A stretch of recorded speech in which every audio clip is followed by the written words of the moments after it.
नमस्कार दोस्तों, मैं स्वामी ओम प्रकाश। दोस्तों, आज कहना चाहता हूँ, आजकल जो कथाओं को लेकर अनेक प्रकार की चर्चाएं चल रही हैं, राम कथा, कृष्ण कथा इत्यादि को लेकर, मैं उस संदर्भ में यह कहना चाहता हूँ कि इन कथाओं का औचित्य क्या है, इन कथाओं का उद्देश्य क्या है। आज हम सभी लोगों को समझना होगा कि क्या ये कथाएं जो अनंत समय से चली आ रही हैं, कब तक आखिर चलती रहनी चाहिए। कोई तो ऐसा समय होगा जब इसकी समाप्ति होगी, कोई तो ऐसा दिन होना चाहिए ना, कब तक ये चलती रहेंगी। बहुत सुन लिया राम कथा, बहुत सुन लिया कृष्ण कथा, अनेक प्रकार की कथाएं बहुत सुन लिया। जरा कथा से बाहर निकलिए और वास्तविकता पर आइए। आप कहिएगा कथा और वास्तविकता में अंतर है क्या? नहीं, कथा और वास्तविकता में उस स्तर पर अंतर नहीं है जिस स्तर पर वह कहा गया है। लेकिन आज के परिप्रेक्ष्य में जो व्यक्ति यह बोल रहा है, आज के स्तर पर, आज के तल पर बहुत अंतर, बहुत भारी अंतर है, बहुत ज़्यादा अंतर है। वो इस प्रकार, जिन्होंने कथाएं लिखी, जिन्होंने कथाओं को गाया, बोले, लोगों को सुनाया, वो व्यक्ति और थे। उन लोगों ने पहले कथाओं को सुना और कथाओं को सुनने के बाद उस पर अपना कुछ चिंतन, मनन और निधिध्यासन, 3 शब्द हैं, चिंतन, मनन और निधिध्यासन, वह किया। कहिए, कथा को सुना, उस पर विचार किया, विमर्श किया, उसके बाद उस पर प्रैक्टिस किया, उन्होंने अभ्यास किया कि ऐसा हो भी सकता है क्या। जो भी कथाएं हैं वो वास्तविकता की ओर इशारा करती हैं, लेकिन वो वास्तविकता नहीं है। जो भी कथाएं हैं वो वास्तविकता की ओर इशारा है, वो वास्तविकता नहीं है। तो वास्तविकता क्या है? वास्तविकता है कथाओं को सुनकर उसको चिंतन मनन कीजिए और आप अपने अभ्यास में लाइए। उसके बाद आप उसको कहने के अधिकारी हैं। जब आपको लग जाए कि यह बात सत्य है, कथा किसने कही, किसने लिखी, वो महत्वपूर्ण नहीं है। उससे ज्यादा महत्वपूर्ण विषय कथावाचकों के लिए होना चाहिए कि आपने क्या जाना उस कथा से, उस कहानी से आपने क्या सीखा, आपके अनुभव में आया है क्या। हम भगवान राम की कथा कहते हैं। भगवान राम के एक खास व्यक्तित्व को ही हम दर्शाते रहते हैं। जब वो वन को गए हैं और जब वो सीता माता की खोज में लगे रहे हैं, रावण से युद्ध हुआ है, आ गए हैं। हम बचपन के राम को क्यों नहीं दर्शाते हैं? हम बचपन के राम पर कभी चिंतन नहीं करते, कभी मनन नहीं करते, कभी सोचते नहीं हैं बचपन का राम कैसा है। या कहीं राम का बचपन देखा गुरुकुल में, कितनी उच्च से उच्च शिक्षा ले रहे हैं वो, उस और तो कोई बोलता ही नहीं। कथावाचकों को सोचना चाहिए। यह वीडियो निश्चित तौर पर सभी के लिए तो है ही, स्पेशली कथावाचकों के लिए है। समझना चाहिए उनको। मैं जोर देकर कहना चाहता हूं, आपको समझना ही पड़ेगा कि राम का बचपन का व्यक्तित्व कैसा है। गुरुकुल में कौन सी शिक्षा ले रहे हैं वो, कितनी उच्च से उच्चतम शिक्षा ले रहे हैं, समझ है क्या आपको? राम की मर्यादा की बात लोग कर रहे हैं, लेकिन उनको बताना चाहिए कथावाचकों को कि राम की मर्यादा तो एक बात है, मर्यादा के पार भी कभी कभी जाना होता है। कृष्ण के कथावाचकों को यह ध्यान देना चाहिए कि कृष्ण के व्यक्तित्व को जरा समझने का प्रयास करना चाहिए। कृष्ण का व्यक्तित्व कैसा है? कृष्ण का व्यक्तित्व आज के बिल्कुल समय अनुकूल है, आज के बिल्कुल अनुकूल है। मानव मस्तिष्क में, या जो मानव का मस्तिष्क है, इस मस्तिष्क में जो दायां और बायां जो भाग है, जो लेफ्ट और राइट ब्रेन है उसको मेडिकल टर्म्स में हेमिस्फीयर बोलते हैं, लेफ्ट हेमिस्फीयर और राइट हेमिस्फीयर। इसके अलग अलग भाग जो हैं या कुछ संकेत करते हैं, कुछ निर्देशित करते हैं, कुछ बताते हैं। यह मनुष्य के मस्तिष्क में जो लेफ्ट और राइट हेमिस्फीयर है उसमें अलग अलग सेगमेंट बने हुए हैं।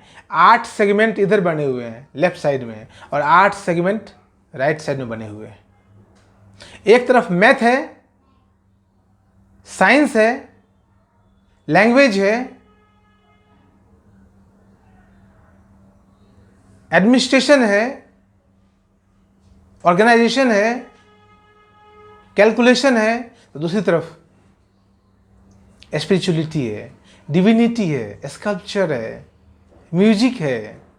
एक तरफ आईक्यू है, दूसरी तरफ ईक्यू है। यह समझना चाहिए। कृष्ण के कथावाचकों को इस पर गौर करना चाहिए। और मैं तो कहता हूं कथावाचक वही हो सकता है जिसको स्वयं का ज्ञान है। आज जो कथावाचक मौजूद हैं वो कथावाचक 2 कौड़ी के नहीं हैं। आप मेरी बात को गौर से समझिएगा, 2 कौड़ी का वो व्यक्ति नहीं है। उसको बिल्कुल पता नहीं, ह्यूमन ब्रेन का कुछ पता नहीं है, कभी शोध किया नहीं है, कभी जानने का प्रयास किया नहीं है। खाली किताबों में पढ़ लेना अलग चीज़ है, कथा को किताबों में पढ़ लिया गया है बस। आप किताब में पढ़ सकते हैं कि लेफ्ट हेमिस्फीयर राइट हेमिस्फीयर अलग होता है।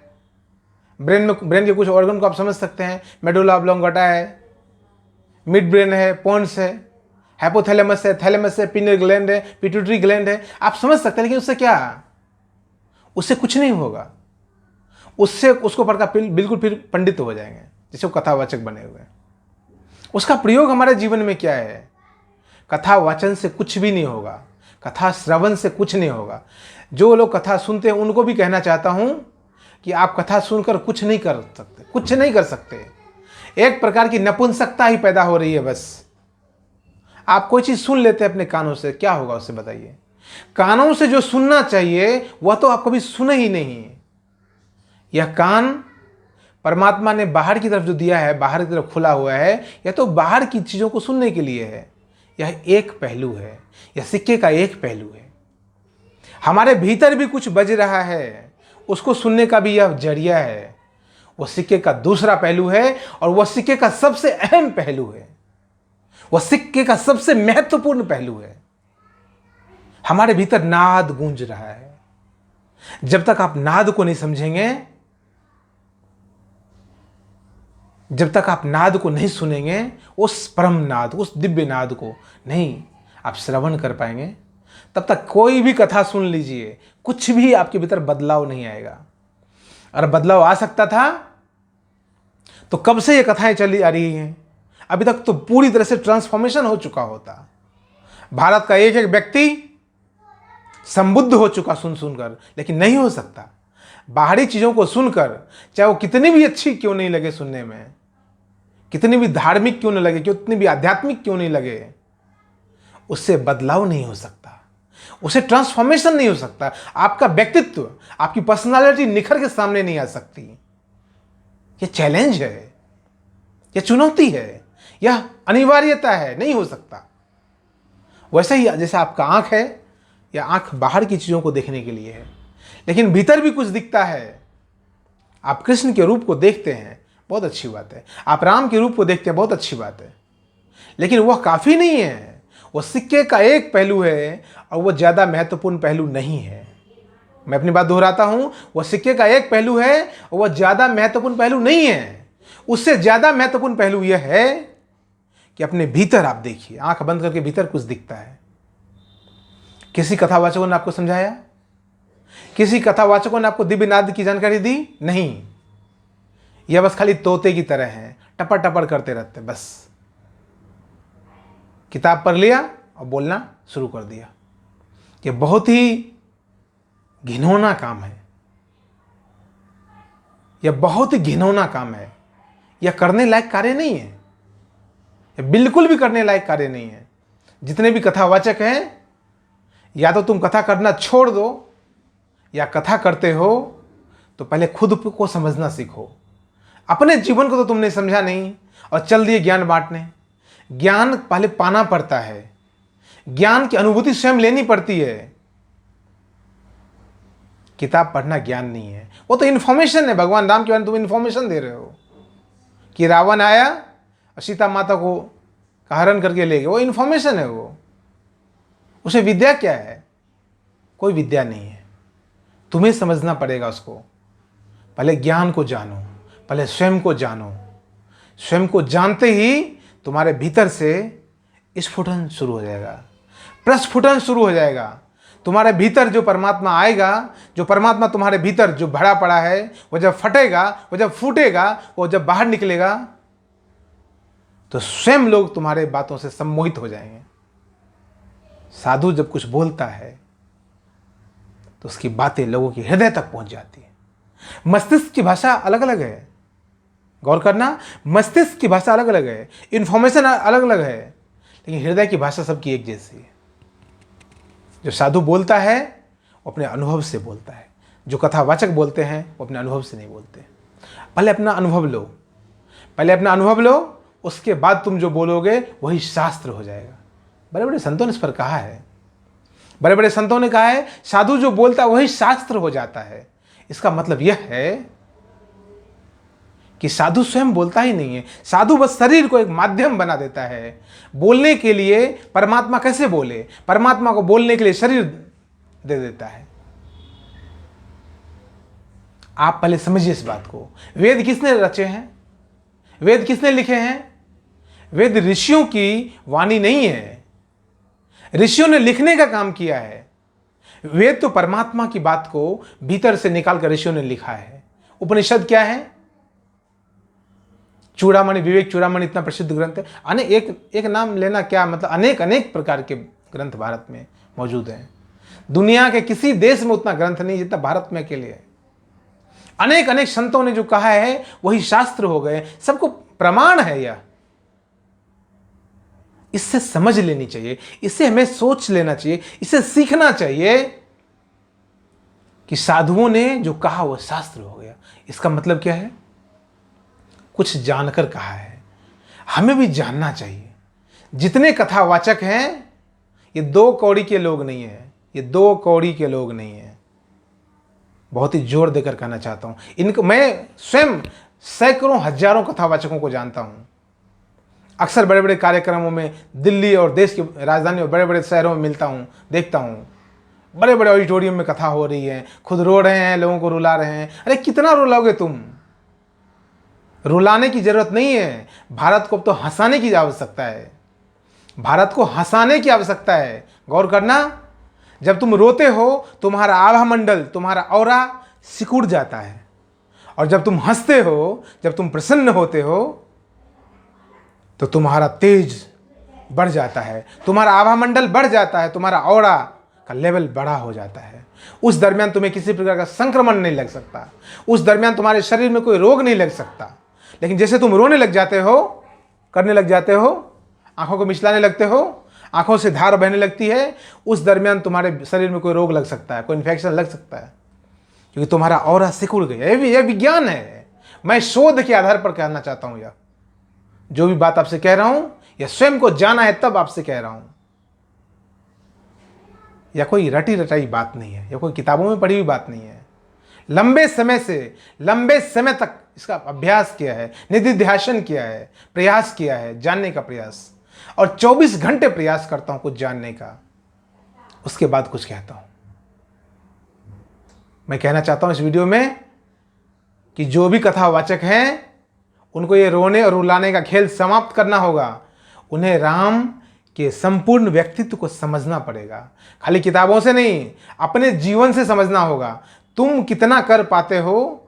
तुम राम को समझ नहीं सकते, तुम राम को समझ नहीं सकते, तुम स्वयं को समझ सकते हो, और स्वयं की समझ के आधार पर यह तय कर सकते हो, एक अंदाजा लगा सकते हो कि भगवान राम किस चोटी के रहे होंगे। क्योंकि तुम्हें समझने में सदियों लग जाएंगे, तुमको समझने में वर्षों वर्षों लग जाएंगे। तब तुम रत्ती भर जान पाओगे स्वयं को, तब तुम नहीं के बराबर जान पाओगे स्वयं को, और तब तुम यह अंदाजा लगा सकते हो कि राम का जीवन, राम का व्यक्तित्व, राम की पर्सनालिटी कितनी उच्चतम रही होगी। और कृष्ण तो उससे भी ज़्यादा कलाओं से संपूर्ण। कृष्ण तो संपूर्ण अवतार हैं, सभी 16 कलाओं से बड़े पूरे हैं। तब तुमको पता चलेगा कि कलाएं होती क्या है। तब तुमको पता चलेगा कि इन कलाओं से होता क्या है जीवन में। तब तुमको पता चलेगा जीवन का विज्ञान क्या है। तब तुम समझ सकोगे कि भगवान कृष्ण का व्यक्तित्व कितना ऊंचा हो सकता है और कितने जन्म लगेंगे। तुम आज प्रयास शुरू करोगे तो 10 साल, 20 साल, 50 साल बाद तुम उस स्थिति में पहुंचोगे जब तुम स्वयं को थोड़ा सा जान सको। और कृष्ण को के ऊपर तुम व्याख्यान दे रहे हो, कृष्ण के ऊपर तुम कथा कह रहे हो। अरे पता कुछ भी नहीं, स्वयं का तुमको पता नहीं है और कृष्ण के ऊपर व्याख्यान दे रहे हो और देते ही चले जा रहे हो। शर्म करो तुम सब, शर्म करो तुम सब और बंद करो। करना ही है तो स्वयं पर विचार करो, स्वयं पर कार्य करो, स्वयं को जानो, फिर कुछ बोलो। इस वीडियो में इतना ही। बहुत बहुत धन्यवाद। नमस्कार।